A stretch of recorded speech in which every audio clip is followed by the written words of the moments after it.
안녕, 내 윙크 받아줘.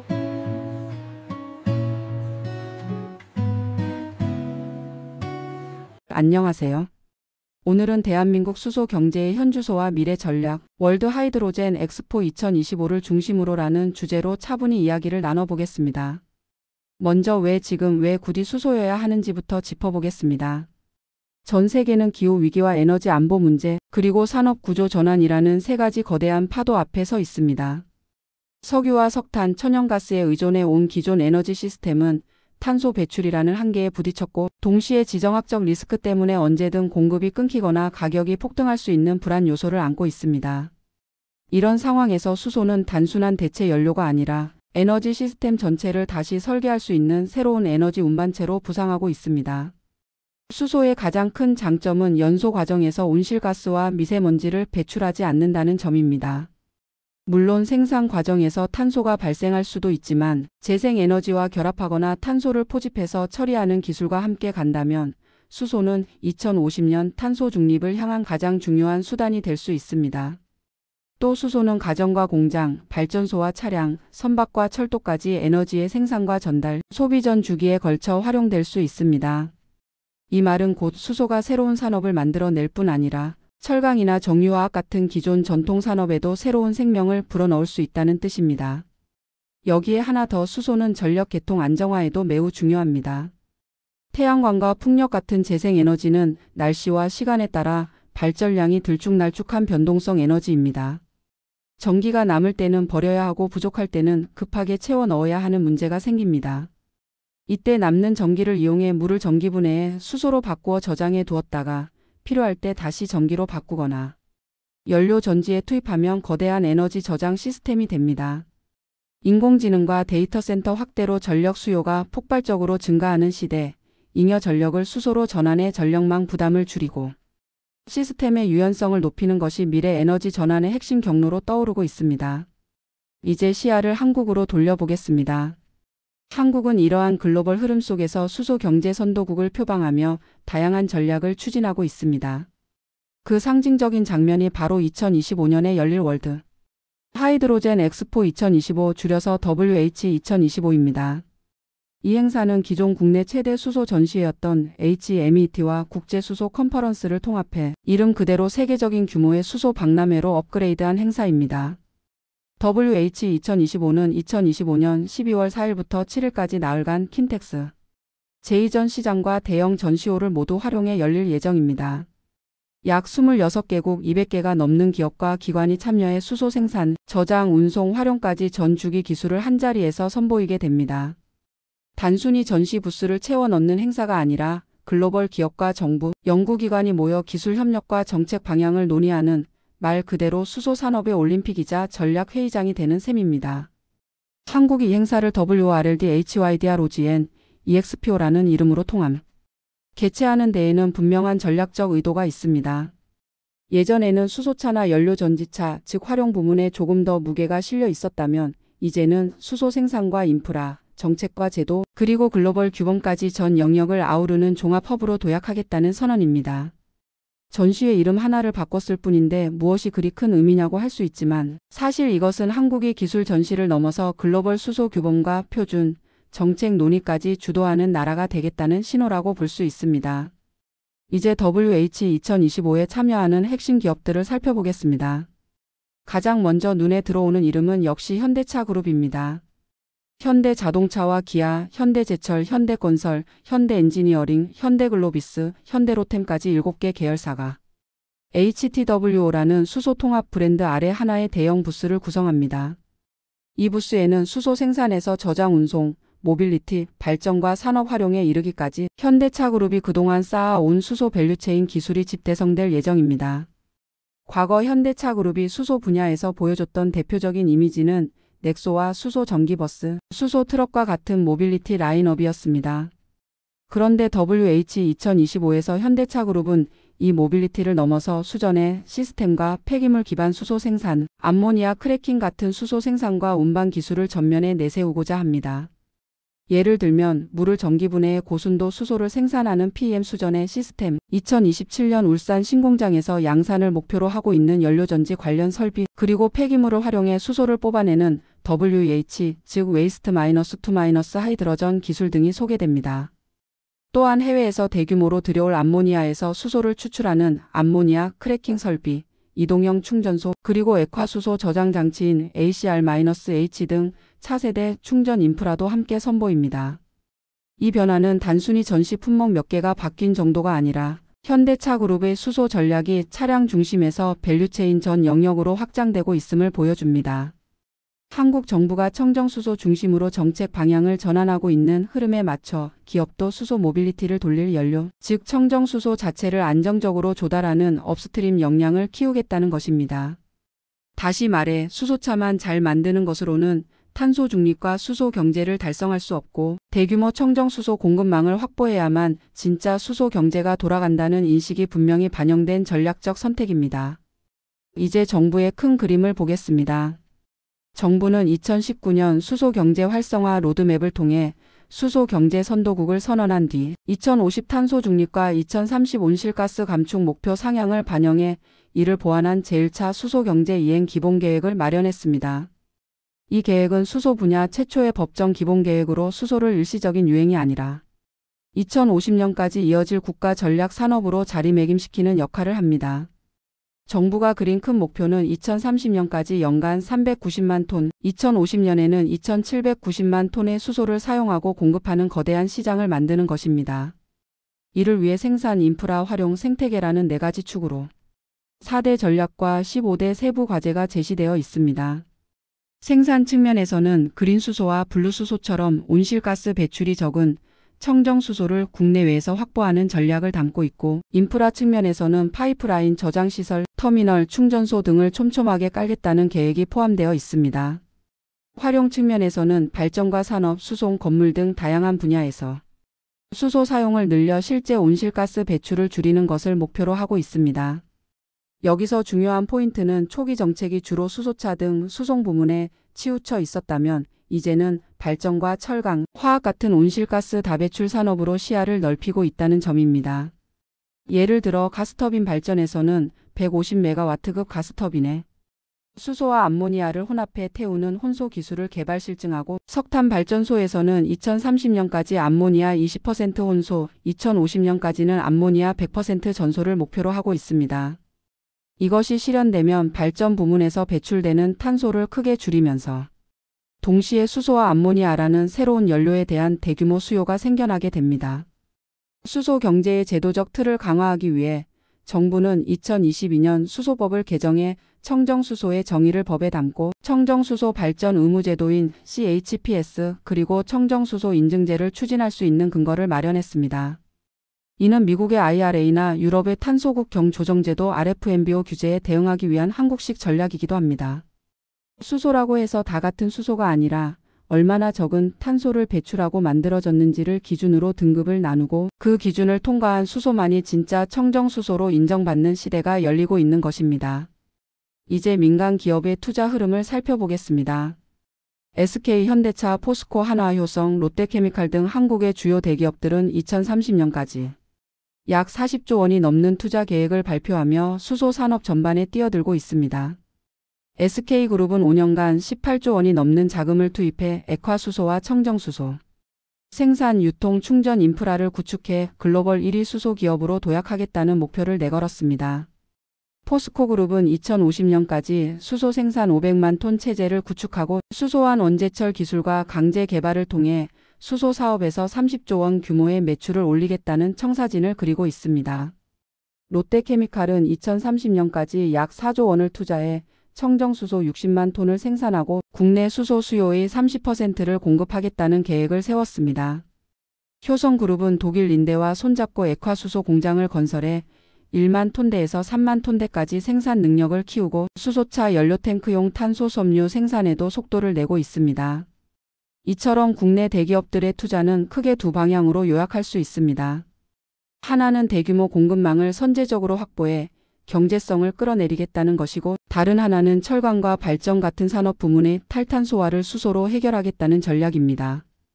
여기서 중요한 키워드는 운반체, 즉 수소를 어떻게 멀리 많이 싸게 옮길 것인가 하는 문제입니다. 수소는 부피가 크고 가벼워서 그냥 기체 상태로는 멀리 보내기가 어렵습니다. 그래서 액화수소나 암모니아 같은 운반체 기술이 주목받고 있습니다. 특히 암모니아는 재생에너지 전기로 물을 전기분해해 수소를 만들고 하버보슈 공정으로 질소와 결합시켜 합성하는 과정 전체 효율이 약 60% 수준으로 알려져 있습니다.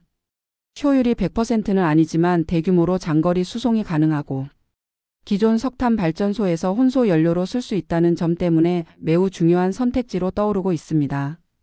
한국도 2030년까지 석탄 발전소에서 암모니아 20% 혼소를 목표로 하고 있습니다. 스타트업과 글로벌 벤처 투자 흐름도 흥미롭습니다. 2021년부터 2022년 중반까지 150건이 넘는 수소 관련 투자가 이루어졌는데 특히 러시아-우크라이나 전쟁 이후 에너지 안보가 화두가 되면서 수소 생산 분야에 투자가 몰리는 양상이 나타났습니다. 스페인의 HSIT는 멤브레인 기술을 이용해 수소 운반체에서 수소를 분리하고 현장에서 바로 고순도 수소를 만들어 쓰는 장치를 개발해 주목받았습니다.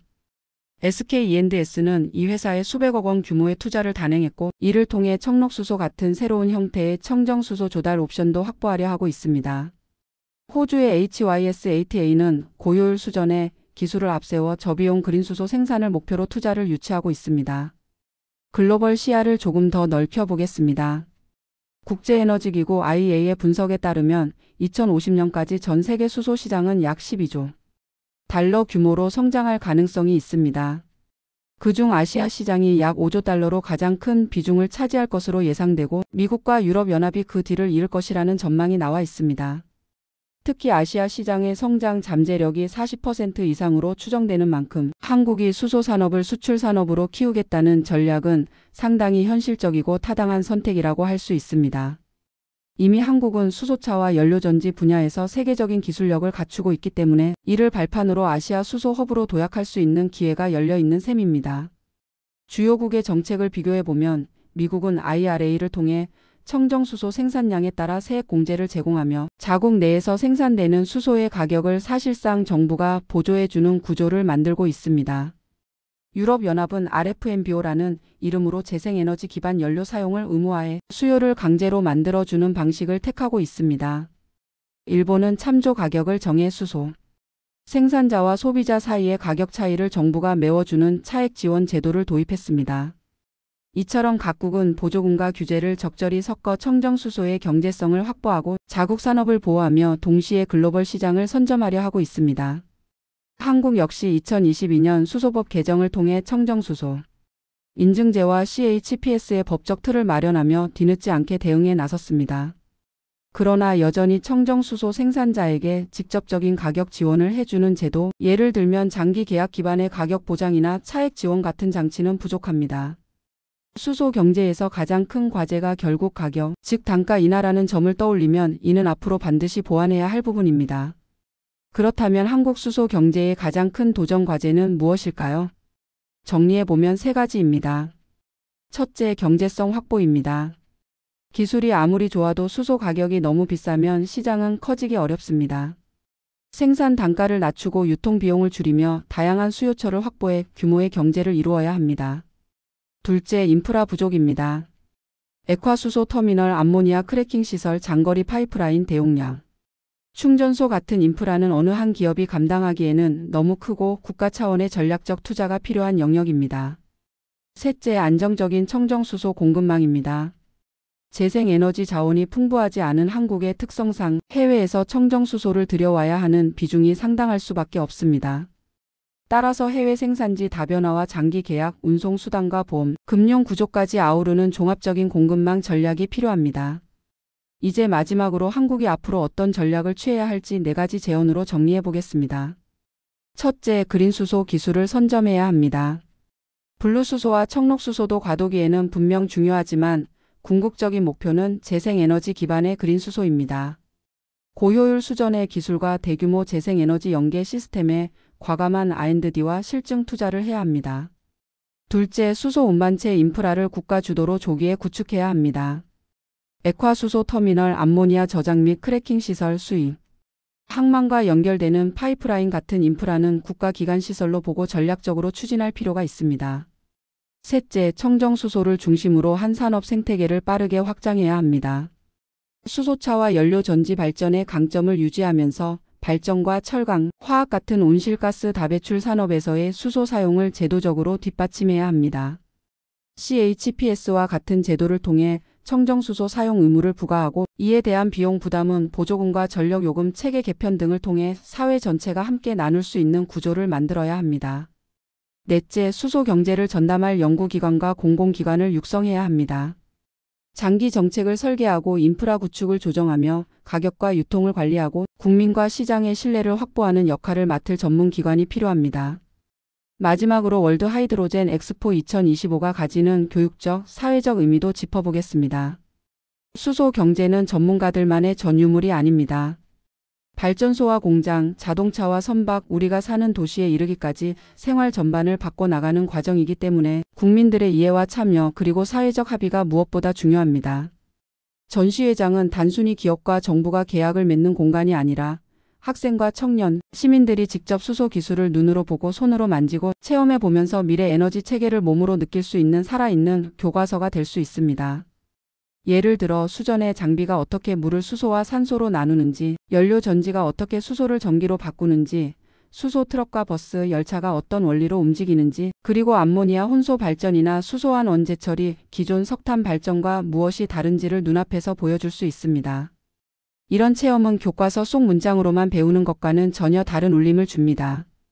특히 에너지 전환의 과정을 이해한 청소년과 청년 세대는 앞으로 수소 기술을 연구하고 설비를 설계하고 정책을 만드는 주역으로 성장하게 될 것입니다. 또 하나 중요한 포인트는 지역 균형 발전입니다. 수소 생산과 저장, 운송, 활용 시설은 특정 지역에만 집중될 수 없습니다. 항만이 있는 도시, 산업단지가 밀집한 지역, 재생에너지 자원이 풍부한 해안과 산지, 그리고 대규모 수요가 있는 수도권까지 다양한 지역이 각자의 장점을 살려 수소 경제의 거점으로 성장해야 합니다.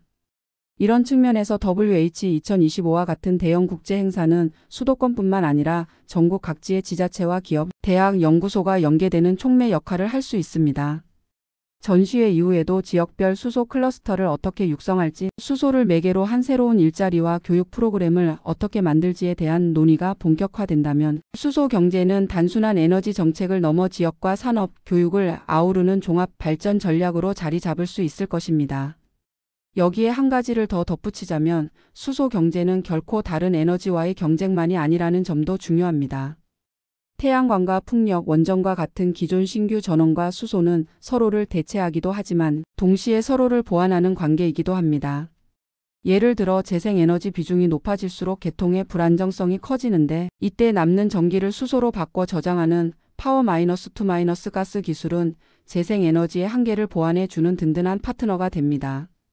반대로 수소를 만들기 위해서는 대량의 전기가 필요하기 때문에 재생에너지와 원전, 그리고 고효율 전력망 기술이 함께 발전해야 수소도 값싸고 안정적으로 공급될 수 있습니다. 다시 말해 수소 경제는 수소만의 경제가 아니라 전력과 가스, 화학과 철강, 운송과 건설이 모두 얽혀 있는 거대한 융합 생태계라고 할 수 있습니다. 이런 이유로 수소 경제 전략을 설계할 때는 특정 기술이나 산업만을 따로 떼어보는 것이 아니라 국가 에너지 믹스와 산업 경쟁력, 그리고 탄소 중립 로드맵 전체 속에서 수소의 위치를 입체적으로 그려보는 것이 중요합니다. 그 과정에서 월드 하이드로젠 엑스포 2025는 각 분야 전문가들이 서로의 관점을 공유하고 기술과 정책, 시장과 시민사회가 한자리에서 만나는 거대한 플랫폼 역할을 할 수 있습니다. 이 플랫폼을 얼마나 잘 활용하느냐가 대한민국 수소 경제의 속도와 방향을 좌우하게 될 것입니다. 마지막으로 기업과 정부, 시민이 함께 고민해야 할 지점은 속도와 공정성입니다.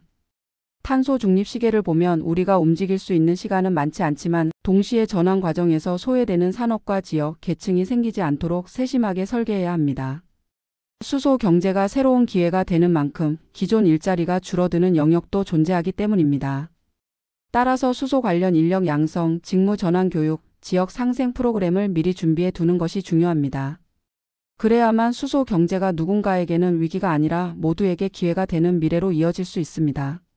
정리해보면 월드 하이드로젠 엑스포 2025의 통합 개최는 한국이 수소 경제 전 주기를 아우르는 글로벌 허브로 도약하겠다는 상징적인 선언입니다. 하지만 선언만으로는 충분하지 않습니다. 기술 우위에 더해 강력한 제도적 인센티브와 인프라 투자, 그리고 장기적인 국가 전략이 함께 갈 때 비로소 한국 수소 경제는 2050년 2,790만 톤이라는 목표를 현실로 만들 수 있을 것입니다. 지금 우리는 수소 경제의 문 앞에 서 있습니다. 그 문을 확실히 열어 세계 시장을 선도할지 아니면 다른 나라의 전략을 지켜보며 뒤따라갈지는 앞으로 10년 동안 우리가 어떤 선택을 하고 어떻게 실행하느냐에 달려 있습니다. 지금까지 대한민국 수소 경제의 현주소와 미래 전략, 월드 하이드로젠 엑스포 2025를 중심으로 긴 여정을 함께 하셨습니다. 이 이야기가 여러분께 수소 경제를 조금 더 입체적으로 이해하는 데 도움이 되었기를 바랍니다. 고맙습니다.